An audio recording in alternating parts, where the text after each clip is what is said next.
Le vieux médecin affirme que des preuves indiscutables appuient la thèse d'une révélation formidable. D'abord, il y a ces deux ouvriers qui étaient avec Ward lorsqu'il découvrit les manuscrits de Curwen. Ensuite, il y a Willett lui-même qui les a vus et qui peut attester de leur authenticité. La niche dans laquelle ils étaient dissimulés est aussi une réalité bien tangible. Il y a également les lettres de Hutchinson et Horn, l'écriture de Ward, ce que les détectives ont découvert sur le docteur Allen, sans oublier le terrible message rédigé en lettres cursives minuscules que Willett retrouva dans sa poche quand il reprit connaissance après sa terrible aventure. Pour finir, il y a surtout le résultat effrayant que le médecin a obtenu au cours de son enquête grâce à deux formules qui établit indubitablement l'exactitude de ces manuscrits et leurs implications abominables à bannir à jamais de la connaissance humaine. Il faut se faire à l'idée que la première partie de la vie de Charles Ward fait aujourd'hui partie d'un passé révolu, tout comme ses vestiges et ses antiquités qu'il estimait tant. À l'automne 1918, avec un enthousiasme particulier pour l'entraînement militaire de l'époque, il commença sa première année au lycée Moses Brown, dont il avait toujours affectionné le bâtiment datant de 1919, situé dans un magnifique parc non loin de chez lui. Il était peu sociable et partageait son temps entre la classe et l'entraînement, de longues promenades et la poursuite de recherches généalogiques à l'hôtel de ville, à la bibliothèque publique, à l'Athénéum, ou encore à la bibliothèque Shepley qui venait d'ouvrir ses portes dans Benefit Street. En ce temps-là, il était blond, grand et mince, un peu voûté, habillé négligemment, et il donnait une impression générale de maladresse inoffensive. Ces promenades étaient de véritables aventures dans le passé, au cours desquelles il parvenait, à partir des innombrables souvenirs de l'ancienne cité, à faire revivre les images de la vie d'autrefois. Il habitait une belle demeure géorgienne située au sommet de la colline à l'est du fleuve. Des fenêtres à l'arrière, on pouvait contempler l'amoncellement de clochers, de dômes, de toits et les sommets des gratte-ciel de la ville basse jusqu'aux collines violettes de la campagne lointaine. C'est là qu'il était né et que sa nurse l'avait promené, partant du porche classique de la façade en briques, passant près de l'ancienne ferme blanche construite il y a plus de 200 ans avant que la ville n'absorbe la campagne, poursuivant vers l'université le long d'une avenue somptueuse et ombragée, bordée à la fois d'anciennes demeures de briques, ornées de porches aux lourdes colonnes doriques, et de maisons en bois plus petites, mais qui toutes rêvaient solides et exclusives au milieu de leurs cours et de leurs spacieux jardins. On l'avait promené aussi un peu plus bas dans Congdon Street, où les maisons se dressent sur de hautes terrasses, des maisons de bois plus anciennes, car au long des années, la ville avait grandi du bas de la colline vers son sommet. La nurse aimait s'arrêter là, s'asseoir sur un des bancs de Prospect Street, puis bavarder un peu avec un policier, et l'un des premiers souvenirs d'enfance de Charles fut cet océan de toits, de clochers, de dômes et de collines lointaines qu'il aperçut un matin d'hiver dans un coucher de soleil apocalyptique où le rouge, l'or et quelques vers étranges se détachaient sur un violet mystique. Il se rappelait encore le dôme de marbre du Capitole, imposant sa majestueuse silhouette, et la statue en son sommet qui perçait les stratus rayant le ciel enflammé. Quand il fut plus grand, ces fameuses promenades commencèrent. D'abord avec sa nurse qu'il traînait impatiemment, puis seul. Il s'aventurait de plus en plus loin, atteignant à chaque fois des quartiers plus anciens et plus curieux de la vieille ville.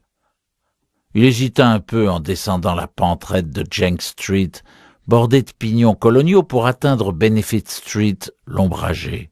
Devant lui s'élevait une ancienne maison en bois à l'entrée décorée de 2 colonnes ioniques, juste à côté d'une vieille ferme au toit mansardé qui avait conservé son allure campagnarde. Plus loin, on pouvait admirer la demeure du juge Durfee, témoin fatigué de la splendeur coloniale. Le quartier était délabré, mais les ormes géants parvenaient à faire oublier les taudis aux jeunes hommes qui déambulaient le long de ces demeures pré-révolutionnaires avec leurs grandes cheminées centrales et leurs portails classiques. Du côté est, les maisons étaient construites au-dessus d'un sous-sol plus élevé et étaient desservies par un double escalier de pierre. Charles rêvait en les imaginant telles qu'elles devaient être quand la rue venait d'être pavée. À l'ouest, la colline descendait vers le vieux quartier de Town Street que les fondateurs de la cité avaient bâti le long de la rivière en 1636. Il y convergeait d'innombrables allées bordées de masures d'âge avancé. Bien que fasciné par ces antiquités, Ward hésita longtemps avant de s'y aventurer, de crainte qu'elles ne recèlent quelques terreurs inconnues. Il trouvait moins risqué de longer Benefit Street en passant devant la grille métallique du cimetière Saint-John, puis à l'arrière de la maison des colonies bâtie en 1761 pour arriver enfin à l'auberge de la Balle d'Or où George Washington séjourna en 1790. Arrivé à Meeting Street, qui s'était appelée autrefois Goal Lane, puis King Street, il pouvait contempler vers l'est l'escalier de pierre qui gravissait la pente et vers l'ouest la vieille école en briques située juste en face de la tête de Shakespeare où l'on imprimait la Gazette de Providence avant la Révolution. Plus loin, on pouvait admirer la première église baptiste de 1775 avec son clocher dessiné par Gibbs et ses superbes coupoles. À partir de là, en allant vers le sud, le quartier s'améliorait, offrant aux promeneurs deux groupes de magnifiques demeures anciennes. Vers l'ouest, on retombait sur de petites allées aux maisons en ruine qui descendaient jusqu'au port, où les appontements de bois pourris, les magasins infects et une populace polyglotte se rappelaient les jours glorieux de la Compagnie des Indes orientales, dont on trouvait encore quelques réminiscences dans les noms des ruelles insalubres, Bullion, Gold, Silver, Coin, Doubloon, Sovereign, Dollar et Cent. En grandissant, Charles devint plus téméraire et s'aventura dans ce maelstrom de maisons bancales, de fenêtres borgnes, d'escaliers brisés, de balustrades tordues, peuplées de faces basanées et inondées d'odeurs indescriptibles. Tournant de South Main dans Southwater, il partait à la recherche des quais, où quelques vieux vapeurs continuaient obstinément à s'amarrer. Ensuite, il repartait vers le nord, passait les entrepôts construits en 1816, arrivait au square du Grand Pont et enfin à l'ancien marché couvert de 1773, toujours vaillant sur ses anciennes arcades. Là, il s'arrêtait pour boire un verre et apprécier la beauté fascinante de la vieille ville, couronnée par le gigantesque dôme de la nouvelle église de la science chrétienne, comme Londres est consacrée par le dôme de Saint-Paul. Il aimait particulièrement cette étape de fin d'après-midi quand le soleil couchant caressait le marché couvert et imprégnait de sa magie les quais où les voiliers des Indes accostaient jadis. Après une longue contemplation qui durait souvent jusqu'au crépuscule, il retournait chez lui, passant devant la vieille église toute blanche et grimpant le long des ruelles où, une à une, les lumières commençaient à briller à travers les fenêtres à croisillons. Au cours des années suivantes, il se mit à rechercher des contrastes plus marqués.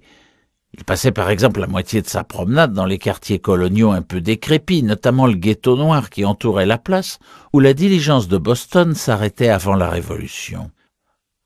La seconde moitié était consacrée à des lieux plus prestigieux du côté de George, Benevolent, Power et William Street, où le temps n'a pas corrompu les belles propriétés ni leurs jardins murés qui embaument de tant de souvenirs parfumés. Toutes ces promenades, associées à des études trop poussées, sont sans nul doute responsables de la tournure passéiste de l'esprit de Charles Ward et expliquent le terreau mental dans lequel des graines effroyables ont pu germer au cours de l'hiver 1919-1920.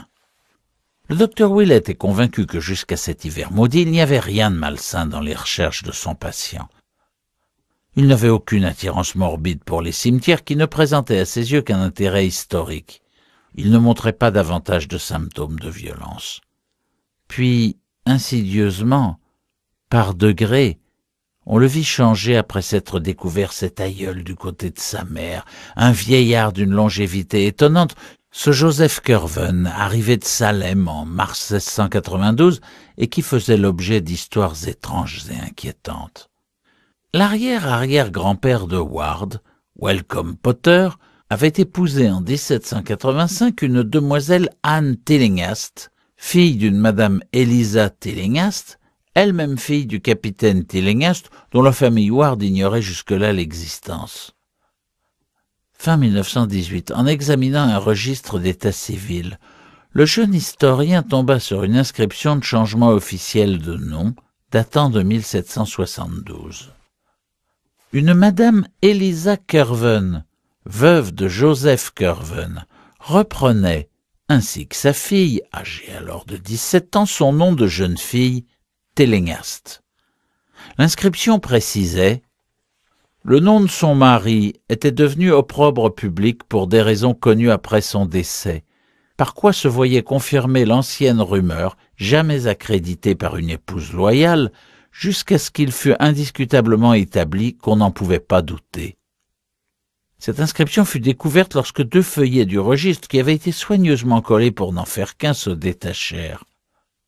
Charles comprit immédiatement qu'il venait de se découvrir un arrière-arrière-arrière-grand-père, ce qui l'enthousiasma d'autant plus qu'il avait déjà lu de vagues allusions à ce personnage douteux, à propos duquel on ne trouvait aucune référence dans les registres publics, comme si une conspiration avait été jadis organisée pour en effacer à jamais la mémoire.